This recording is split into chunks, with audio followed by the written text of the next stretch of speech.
Got it. Hello, YouTube.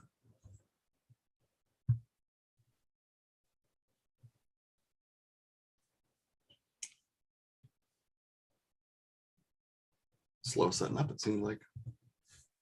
My side says it's now streaming live on YouTube. Oh, good. Okay. Well, we might be there then.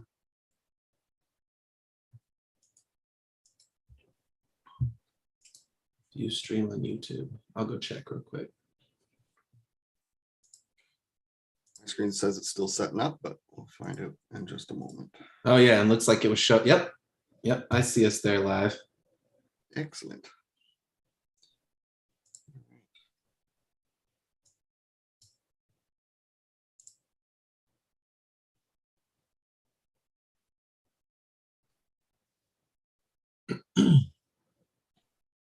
All right, welcome to YouTube. Thanks, Hans. I'm just pulling it up on my phone here so I can see. All right. Well, welcome. This is TradeX. I'm TI. That's Mike. And hello. We used to do this quite a bit, not as much anymore. It's been a while. It's been a while. But we're going to go ahead and take a look at what's going on in the market today, what's been happening over the weekend. A lot of movement, a lot of excitement. I know for us, we locked up 3 or 4 trades, I think, on the weekend. So welcome. Getting out of the way there. I'm going to have to mute myself. There we go. All right. Sorry. Always fun to hear yourself back on a delay. Yeah, exactly. You're live. All right. Okay, I'm going to get this announcement put out. Mike, if you want to go ahead and start things off, and sure, we'll have people trickle in and then have a quick talk about Bitcoin. I will steal the screen from you. Yes. There we are. So you all should be able to see my Bitcoin chart here. Let me widen this out a little bit. Got it. We are recording. So it's been a while. It's good to see everybody, metaphorically speaking, but I'm sure we'll hear from you in the chat later. And TI invited me to come in. It is an American holiday today, so I'm not at school teaching for the regular day work. I'm here with all of you, very excited. It's an exciting time in crypto. It's like Bitcoin just woke up just for me to come here for the holiday and hang out with you guys. And for those of you that have been paying attention in the chat, when we were back around in here, I put this up in the members TA section. And so those of you that are watching for free, we have a members technical analysis channel. And TI had been taking the helm for quite some time. He's still our main point guy as far as tracking our trades, and he's had a lot of real good success with that recently, even particularly in this market. But anytime you get a nice leg up like this, particularly on Bitcoin, those of us that have been in crypto for a while, Bitcoin is a big market mover. When Bitcoin moves, pretty much the entire tide lifts or falls with it, with a few exceptions every time. But if you position yourself and you get a move like this and you're in alts and you get large percentages, what's a large percentage, TI? What would you consider a large percentage move over the course of a week? For Bitcoin itself? I mean, for an alt. Oh, in a week, I mean, we can kind of get sidetracked into the big pumps that happen, but I think anything kind of over 20, maybe 25%. That's a great spot. That's what I was looking for. Don't say anything else. That was perfect. If you were positioned in any of the right alts that had setups, they probably made a nice 20+% move for you. And when you get that kind of a move in a situation like this, and what do I mean a situation like this? I mean a sideways bearish market. I mean, we've been in a bear market arguably since November of 21, right? So over a year now, we have been on a sideways and down through the channel. And even over the past, I would say 6 months, pretty much just sideways. So we took a nice nosedive, we stalled, and now we're pretty much sideways. And we get this bounce on Bitcoin. And you get those percentages in the alts. The best thing you can do is take that initial capital back. If you do nothing else in a market like this, and you find yourself 20, 30, 50, 70% up on a trade, the best thing you can do is take your initial capital back. If I put $1,000 down on an alt, and I'm up to 1,700. I take that 1,000 back. Guess what? I can't lose. No matter what happens, if you take your initial capital back, you cannot lose no matter what the market does next, because we have, honestly, you have no way of knowing what's coming next. We can make educated guesses. We're going to look at the technical analysis right now and say what we think high probability is likely to be. But if you prepare yourself to never lose, then at the end of the day, you're going to win, right? So let's rewind a little bit. Let's go back some candles here, because we were probably about here when I posted this in the Discord channel. And I said, now that you can see we're starting to come up off the bottom of this really local kind of slide to the upside. I don't want to call it a trend, but you can see we did a nice deep dive. We bounced and we found a top. We bounced. And now I'm looking, okay, here's where we are likely to get some interesting action. And I kind of came up with these two scenarios. I said, either we're going to get stuck at what used to be the support over here and find resistance, and we're going to probably pretty nastily drive down towards this deep bear market target, which again, we've had since all the way back in January. This has been on this chart since January, the long-term trend and the deep bear market target. Or we break the top of this local area and we move up towards the bottom of this. What is this? How far back does that go? This goes all the way. Let's go to 1 month candles. All the way back to 2015, 2016. Crazy. And this was when Bitcoin first came up out of the hole and bounced. This is a logarithmic trend line, and found its first huge, significant bear market. 2015 to 2016 was what I would argue is the first true bear market cycle that Bitcoin ever really experienced. There was a bit of a bear here, certainly a pullback, but this was an extended, long, companies folded, people left forever, true despair of a bear market. And then fast forward, let's zoom back into where we are now, give ourselves a better view again here. The next closest thing we've had to that was back here in 2018-19. But it didn't last very long, did it? I mean, it lasted for some months, right? But certainly not for a whole year. Now you could argue, okay, if you come off of 2017, that was a whole year. But really, it wasn't a whole year of down. It was like a huge drop and then just stuck sideways for a very long time, right? And that first initial drop was about 70%. And then we spent from January 2018 all the way until November of 2018, almost a whole year sideways in this range, lower highs each time. Then we found an exhaustive bottom and we recoiled, only to get hit by COVID and completely clean up that breakout off the bottom. And then what happened? We had unlimited quantitative easing. We had the stock market going nuts and blowing off the top. We had record numbers of CEOs leaving positions at the height of all-time historical highs in equities. So many confusing things going on, and throw COVID in there, throw shutdowns in there, throw every kind of political game you could think of in there. It's been an exhausting couple of years. Yep. We had the tether printing. We had all of the China back and forth, dropping miners. I mean, just in this industry alone, you look at what happened with all the different trading companies that have gone under, Voyager, Celsius. What was the other one? BlockFi, did they finally go too? BlockFi, yep, they're finally gone. It's been so exhausting. FTX, of course. Straight up into this mania, into this complete disaster. And that's where the industry's at right now. We're kind of cleaning up shop right now.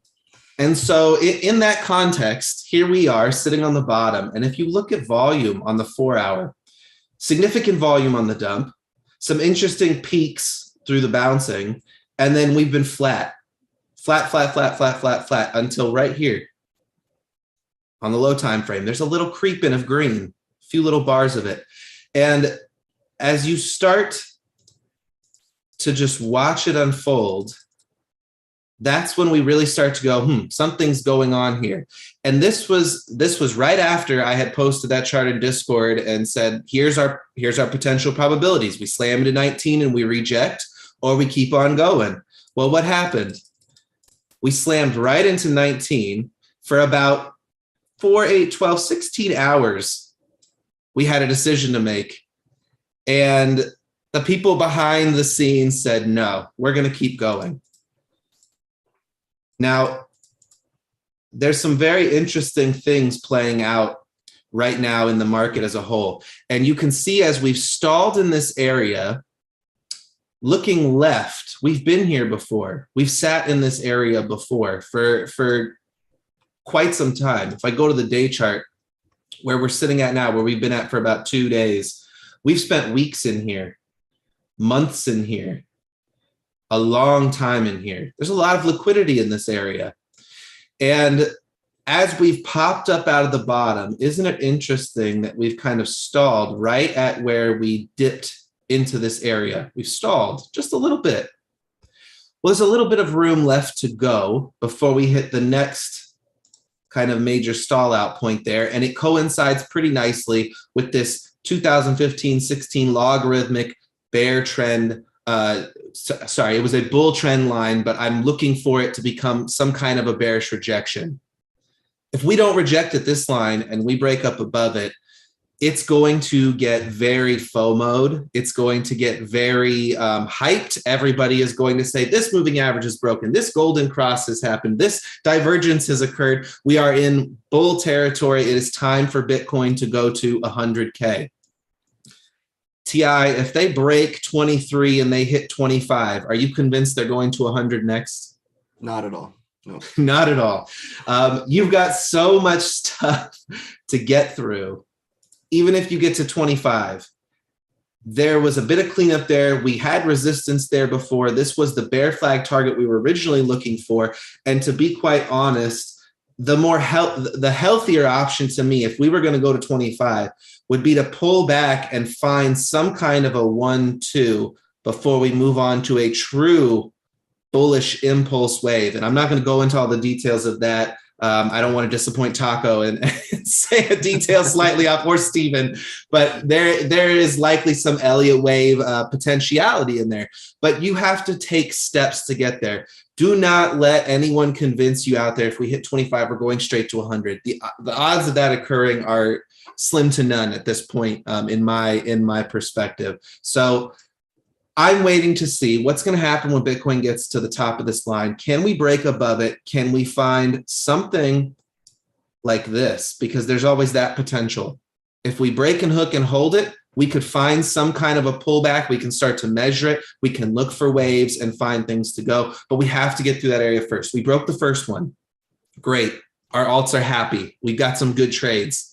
But now is not the time to throw everything on the table, get risky, start tossing money. Look at my trade made 70%. I'm a TA genius. I'm going to go throw it into this other one that just went down 50% yesterday because it has to bounce back where the rest of the market is.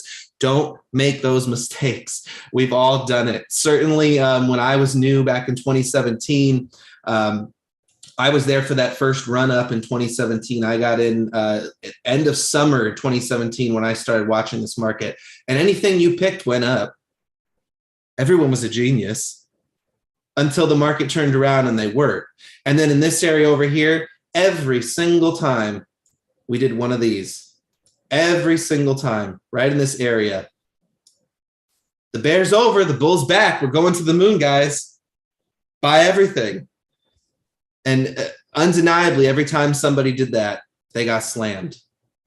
And then they got crushed.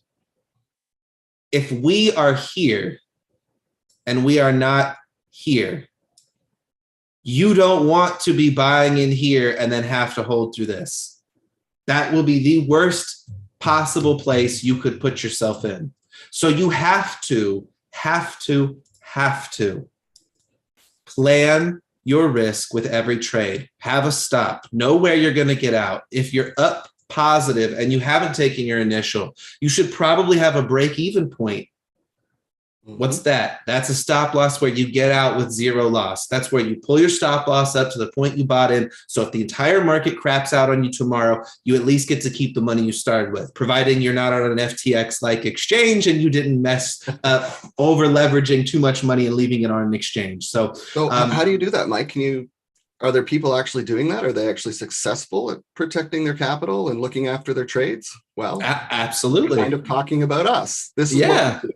Of course. So Mike is very eloquently stating that you have to manage your risk, and the risk is always greater in a bear market, regardless of what's happening in the price action. If you don't have structure and you're not in ahead of time, and you're not concerned first about your capital, but second, it's always second, third, fourth, the outcome of the trade. You have to protect that capital. So I'm going to grab the screen here for a quick second. Please do. That's a great segue.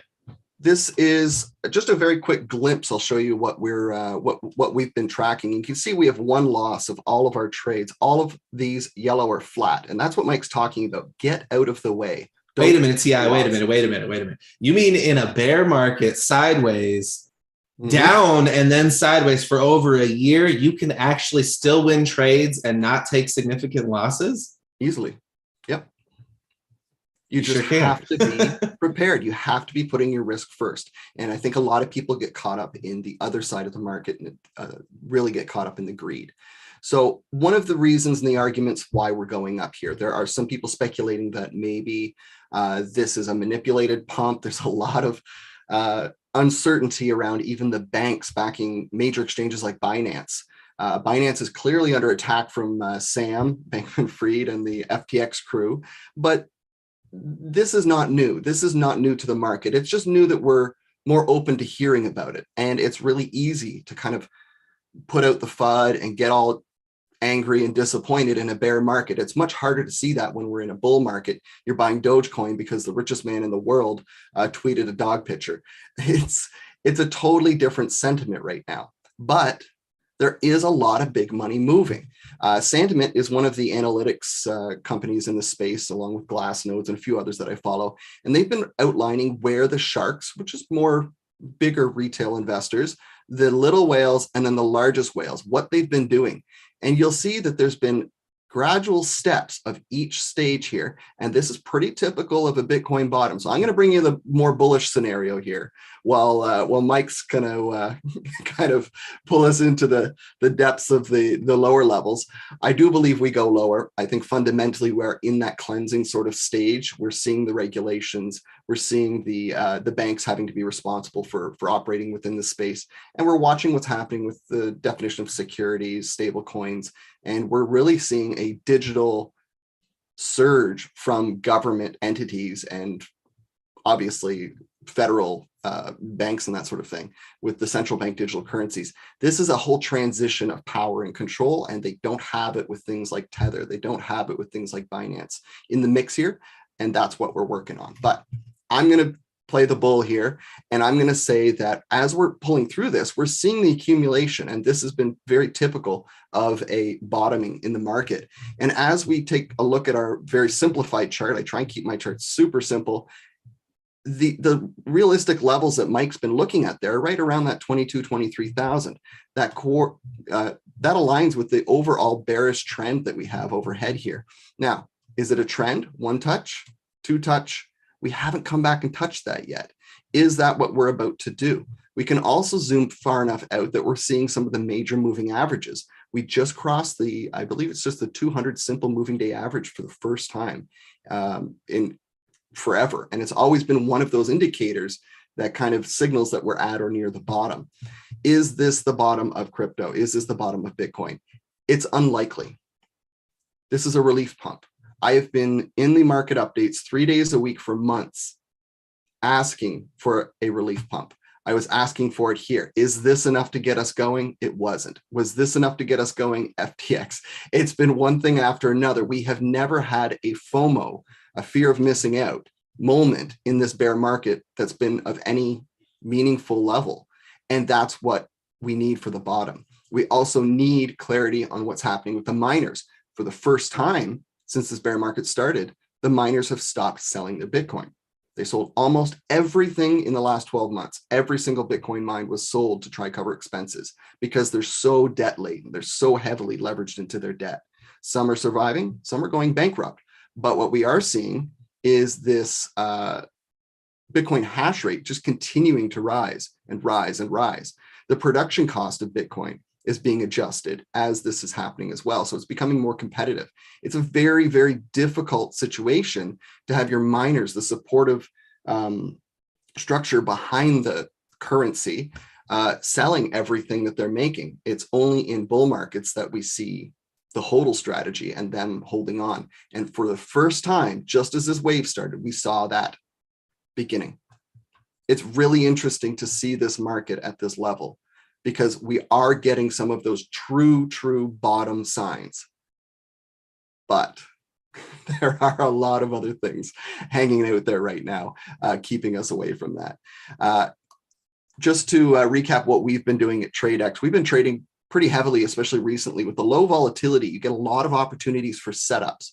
And the interesting thing with a setup is that you find a great spot for risk to reward. And this is the way we've been tackling the bear market, let our secrets out of the bag, so to speak. You find a great setup. You find a spot where Bitcoin is behaving, or at least not causing too much trouble. We had one of the least volatile times in Bitcoin over the last month or so. It is on record as, I think, the second or third least volatile of any month for Bitcoin on record. That is the perfect situation to start leveraging yourself into some alts. We have 2 open trades currently. We just closed all the other ones. We're up about 20% on the track idea. And if we're talking risk to reward, this is kind of where I always come back to. You've got a large box around the outside here, and this is a range. Now, we do know that coming into a range, or pole as it's commonly referred to, if we come into the pole from the top, we'll likely exit the pole to the bottom. So our risk is still below.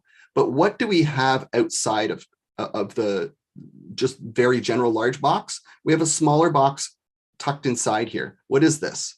This is the neutral zone. Ranges are one of the most simple things that you can trade, because you know exactly where your risk is down here at the bottom. You know exactly where the reward is, and you know exactly when to protect the money you invested in it. So we got into Chainlink as it broke this little downtrend down in our risk to reward zone, and we've rode that up. Is this the highest percentage trade you're going to find out there in the alts? No, we've closed a bunch of those at 60, 70, 80%. This is one that's sitting here at about a 40% option, and we know exactly what's happening. We tucked our stop loss in behind, and as we pull out and get into the neutral zone, we know exactly what we need to do. Protect your capital.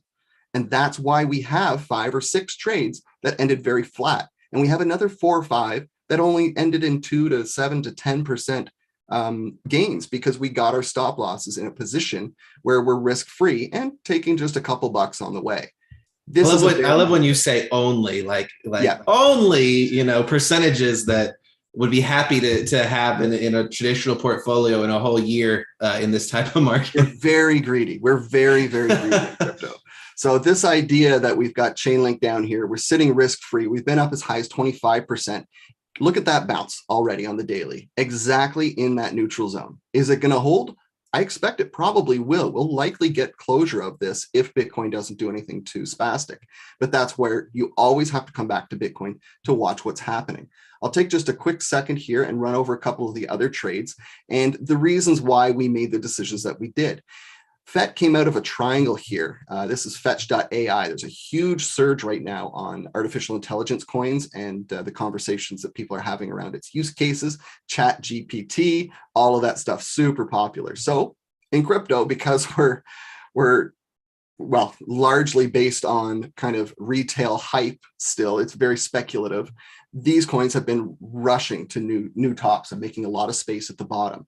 So what we did was we watched this triangle, we watched for our breakout, we got our risk managed immediately. As soon as we could, we came up, we got our first pullback, and we started pushing up off of it. And we said, let's get our money protected. And that's the first thing we do.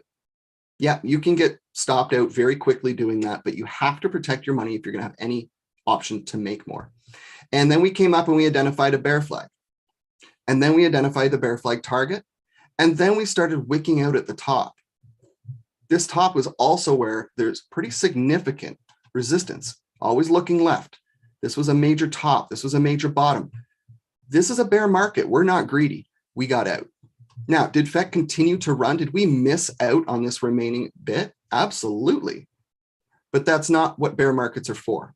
I got 70% out of this. I walk away. I'm not worried about what's left. There's more trades out there.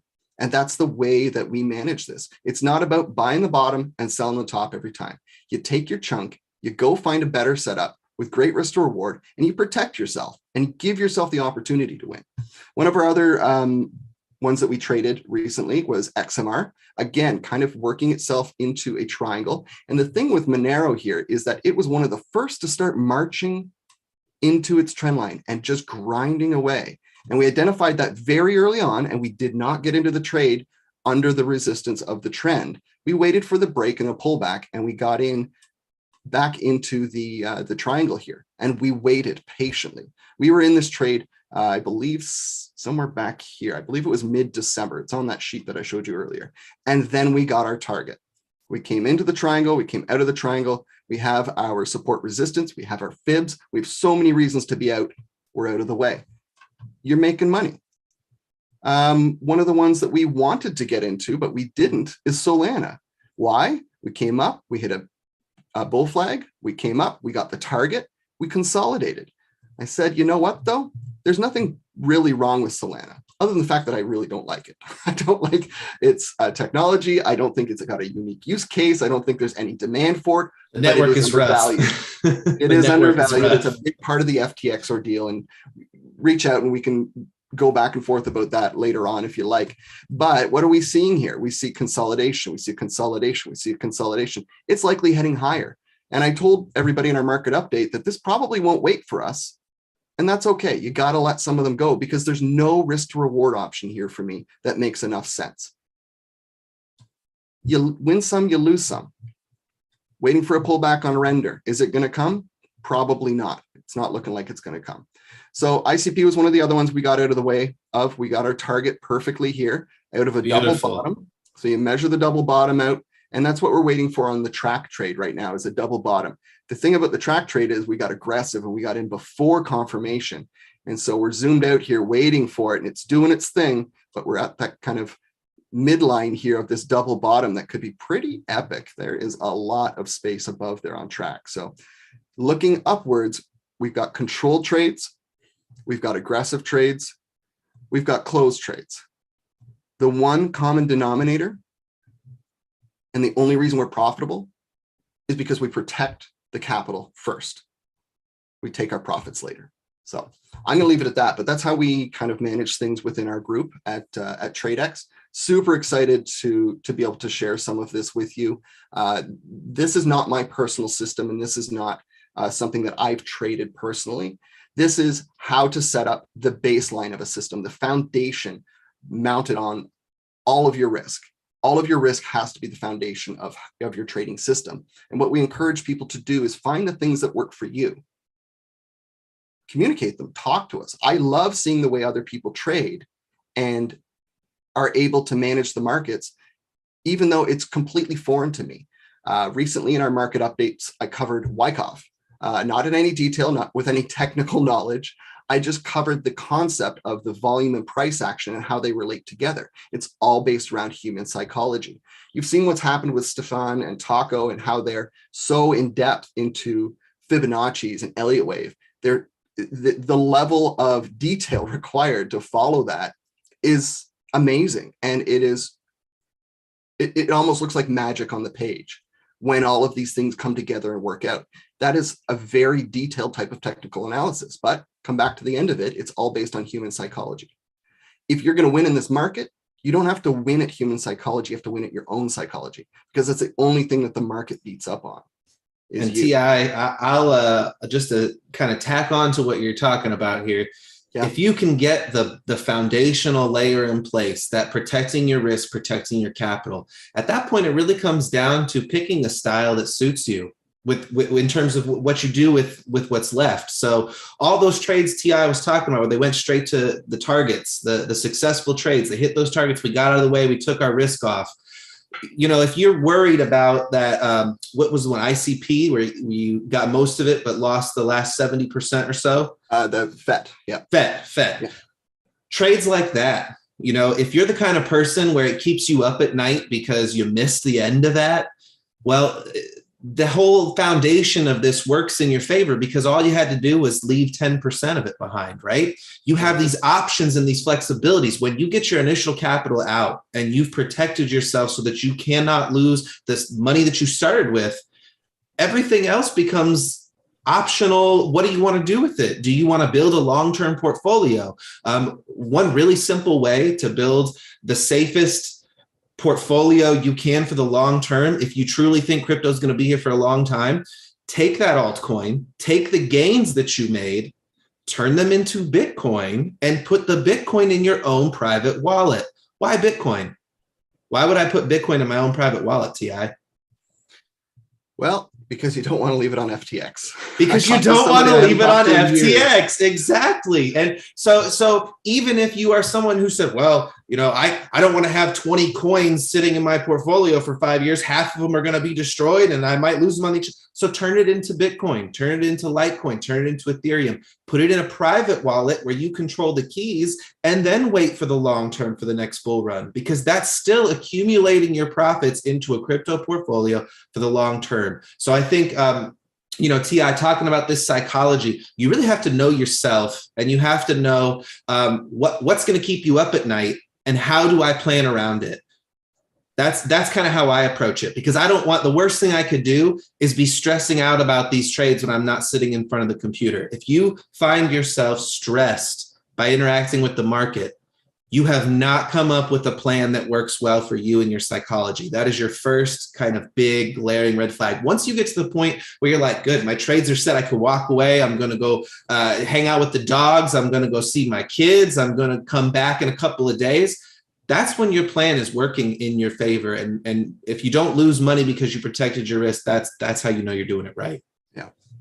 So I think people are kind of leaning towards seeing what options there are in the charts. I just put a couple lines there on Jasmy, just squiggly lines in the middle of nowhere. Probably nothing. Probably nothing. Jasmy is one of our projects that's on our list. It's called the value zone.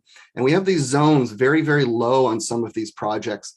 And we're seeing those value zones get hit. Some of them are getting just exceeded here. Engine Coin trying to make some room, but that's our value zone.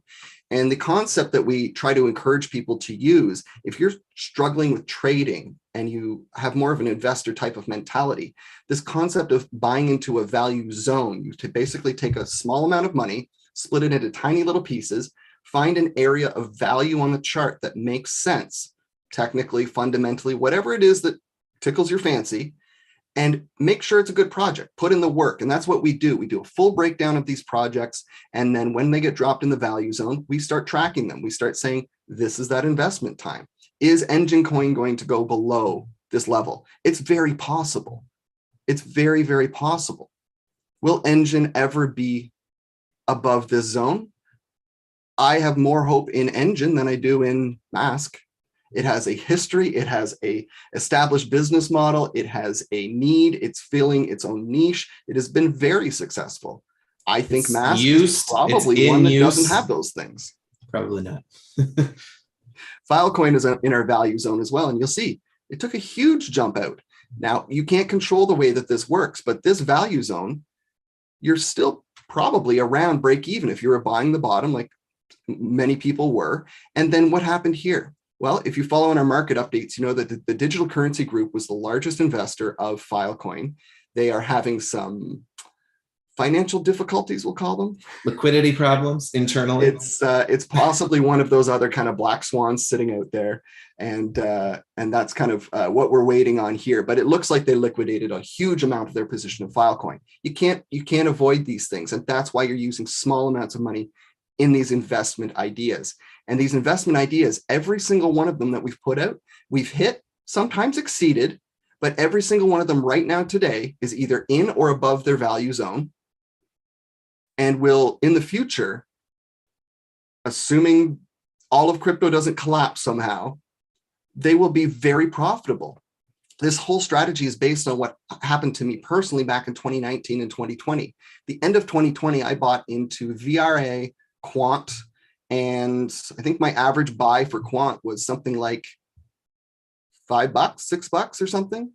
And you can imagine what happens when those tiny investments that you bought for $5 hit $420.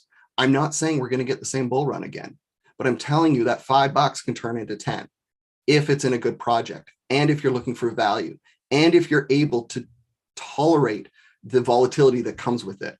There's a lot of volatility in this market. This is not for the faint-hearted, and you shouldn't have money in it as an investor that you're checking every day. As an investor, there should be money there into your project, whether it's Bitcoin or something else, that you're not going to lose sleep over. You're not going to think about more than once a week, once a month, hopefully. I have a small portfolio, all in my own personal wallets because I don't trust exchanges, and it fluctuates greatly. But the key is I have 90%, 95% of my profit out of it.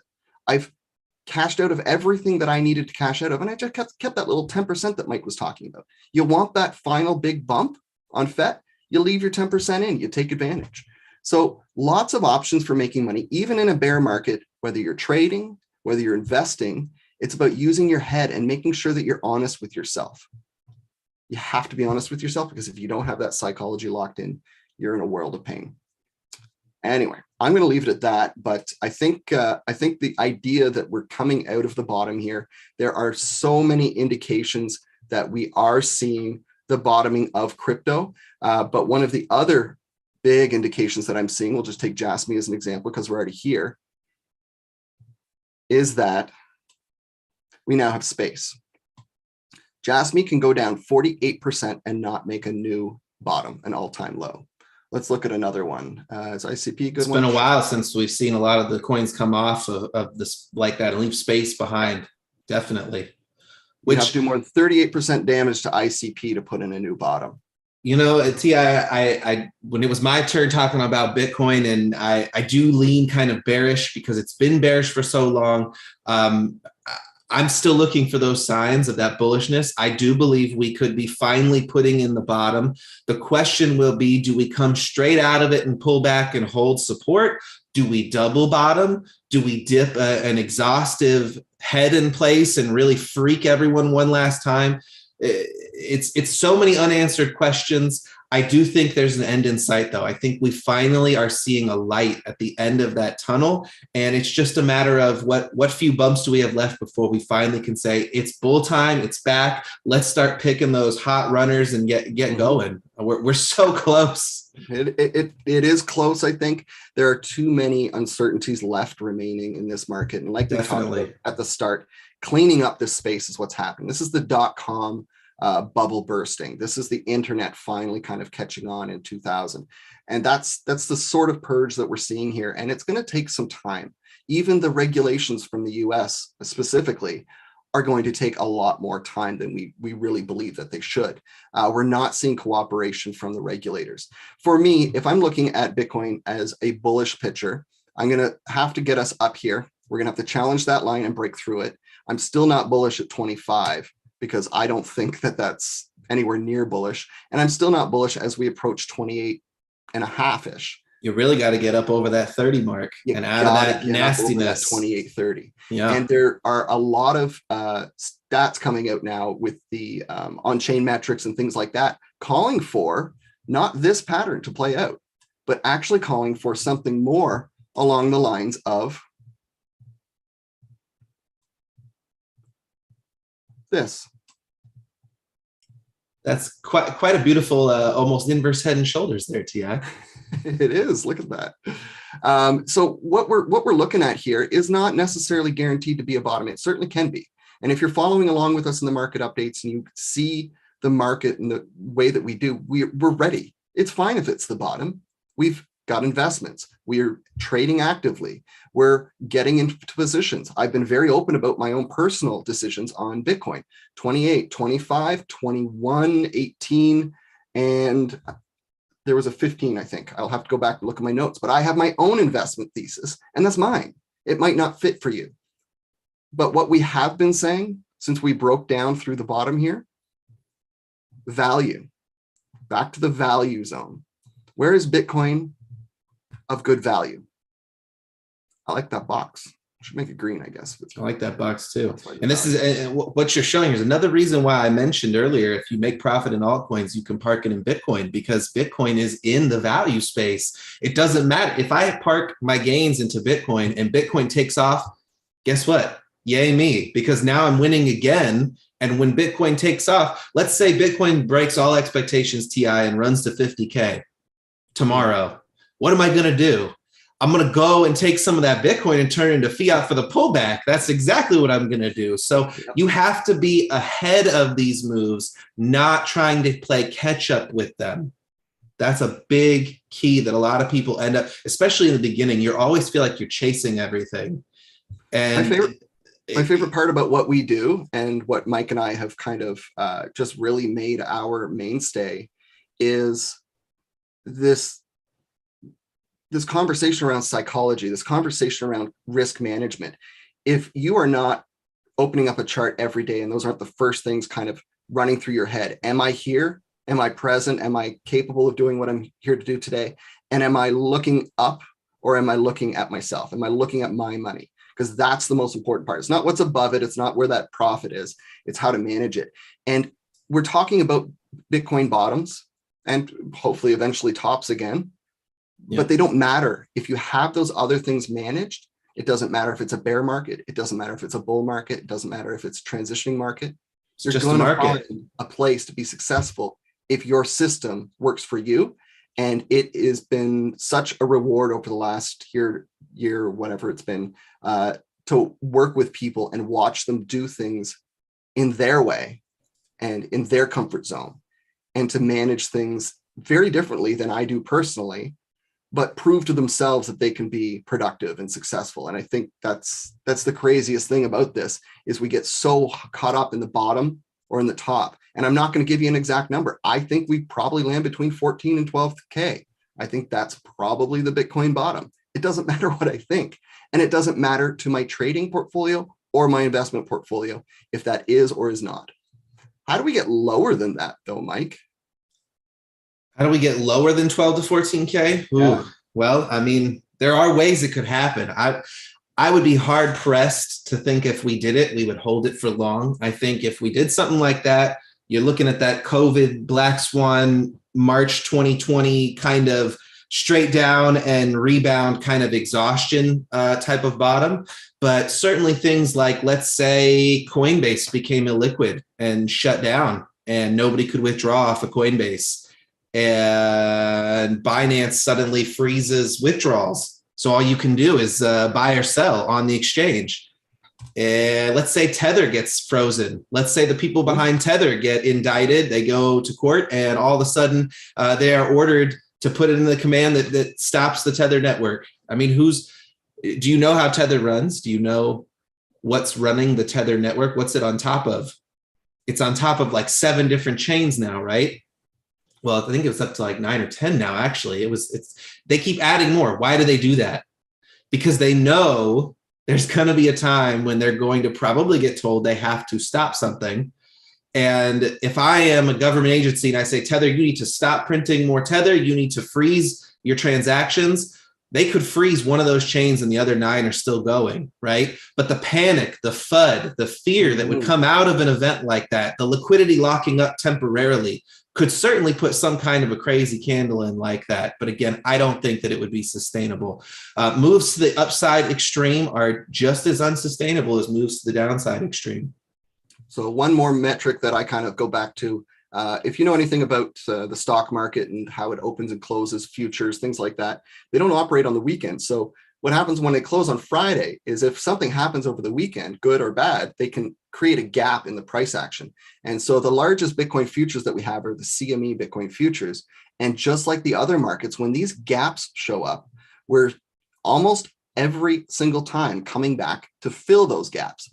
In our training, we talk about cleanup candles, and that's related to order books and the market makers having to come back to those locations to clean up the mess on the order books, because the order books have to be kept clean. Now, one of the reasons why I think 28K is one of those major areas to break is because there is a huge gap sitting here. There's also a little one above. But what did we just do this morning? We closed on Friday. The Bitcoin CME futures were about 19.5, and they opened at 20.5, 20.7. We got a new gap, don't we? So it looks like we're probably going to come back, maybe take care of this sooner than later before trying to progress on, which would make a lot of sense. Technically, when we get big moves in the market, you'll get a retracement, you'll get some refraction in the price action and in the way that the market's playing. But looking up, we don't have too far to go. 30.5 has that little gap. And then as we look left and go back into the past, there's a lot of people questioning some of the other spots out here. Is this spot closed up for us at 11K? Might be. Is that enough? Is this spot closed up at under 10K? It might be, but is it enough? So these gaps are pretty telling, and market makers and markets, financial markets as a whole, will almost always come back and fill all those up. There's people questioning as low as 4K, 3K. Is that a cleanup area that needs to be taken care of? Are the order books messy back here at 4,500 Bitcoin? Possible. Like Mike, I think that we definitely can get below 10K. Like Mike, I think that we don't spend a whole lot of time down there. What we did in COVID was very unique. I don't necessarily believe that we're going to get that exact same situation, but he outlined several already, just off the top of his head. And there's so many more out there that can create that exact same sort of market response. So keeping yourself protected, managing that risk, and taking your profits where they present themselves. The greed in this market is beyond anything I've ever seen in any other situation. We are fortunate to have the volatility and the percentages that crypto offers, but people aren't happy with their 20% trade. People aren't happy with their 60% trade. It's just not enough. And if you're going to be a gambler, there's plenty of places to do that. I mean, Ontario just opened up all the gambling apps for the first time in many, many years.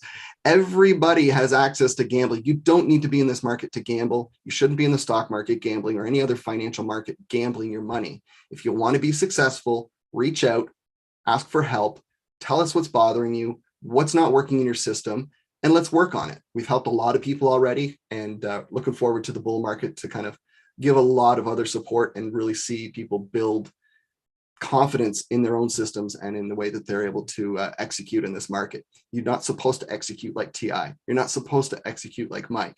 You're supposed to execute like you. And if you don't know what that is, figure it out. Get ready for the bull, because we'll be here to help you grow that, become stable, become reliable. And then when that bull ends, we'll still be here and we'll still be doing this and profiting in a bear market, putting up 330% on an exceptionally conservative standpoint. Double that if you actually sold all of the tops. Can't wait to see what that looks like next bull market. That is going to be fantastic. Yeah, it's going to be a lot of fun. Did you have anything else you wanted to go over, Mike? One last thing. I'm going to steal a screen from you. Go ahead. Where are we? That's the big question. Now, this is circled because I pulled it off of Discord. TI was talking about something, but that's not what I'm saying where we are. What I'm saying is, psychologically speaking, markets go through these cycles. We spend a lot of time on psychology. We are either in this relief here with a little bit lower to go. People are very angry, right? Why did they let FTX happen? Why did the government allow this to happen? That's literally the question right here. Have we had the depression enough yet? We've been sideways for a long time. This could be the sucker's rally of disbelief. It could be. I'm not here to tell you that the bottom is in or that we're going lower. I'm here to tell you that where we are, nobody is 100% sure, and your plan better be ready for either. And you have to let the market tell you which way we're going. If this is a sucker's rally, we're going to pop up and pull back, and we'll be ready to start taking positions. That's, by the way, an ironic statement because it's disbelief that it's not actually starting again. And then hope starts. And then Bitcoin gets going and it's too late to catch if you didn't already have a plan. Right now is the time to make a plan. Right now is the time to figure out where your weak points are and be honest about them. And TI said it very, very eloquently. Come in, ask for help. That's what we're here for. We've done it for a lot of people. We really started this just to share what we've learned. The reason why TXA exists is because we learned a lot the hard way, and we want to share those lessons with everyone else to make it easier for you to follow your pathway to a little bit more financial freedom and success. So I just wanted to throw that up there, TI, because I really love coming back to this. This is, for me, this is home base. Where's the, I don't care if it's 20K. I don't care if it's 5K. I don't care if it's 100K. I want to know where in the cycle am I? Because if I can find my place in this cycle, I know how to plan for what's coming. That was it. That was, I just wanted to absolutely pin that last point in there. Thank you all for joining us on the YouTube here, and we'll get this recording out. It will be posted for everybody. I will make sure that we have a public link there. And it's been a lot of fun getting back together with Mike. We're going to try and do this at least once a month, and definitely kind of bring the market back to life, so to speak. It's one thing to hear a recording, but it's another to kind of have a live interaction. If you guys have any coin requests, hop over to the Discord. The link is in the bio here on the YouTube. We're on Twitter. The link is also there on the Twitter as well. We're at official TXA, and really look forward to just kind of discussing what's happening in the market with you guys. If you have some altcoins you want some charts broken down on, get another perspective on them, drop them in the Discord. I'm in the Discord pretty much 24/7, except when I'm sleeping. So there's always going to be a response there for you. Mike's been around a lot more recently as well. And of course, the whole team is here to help you guys find what works for you and make this whole thing better for you. That's what we built it around. We want this to be a community, not just somebody screaming at you on the screen, so to speak. I think we've all seen enough of that out there in the market. So I hope everybody's well. Take care, and thank you very much, Mike, for joining. Thanks for having me again, TI. Good to see everybody. Good to hear from you. Drop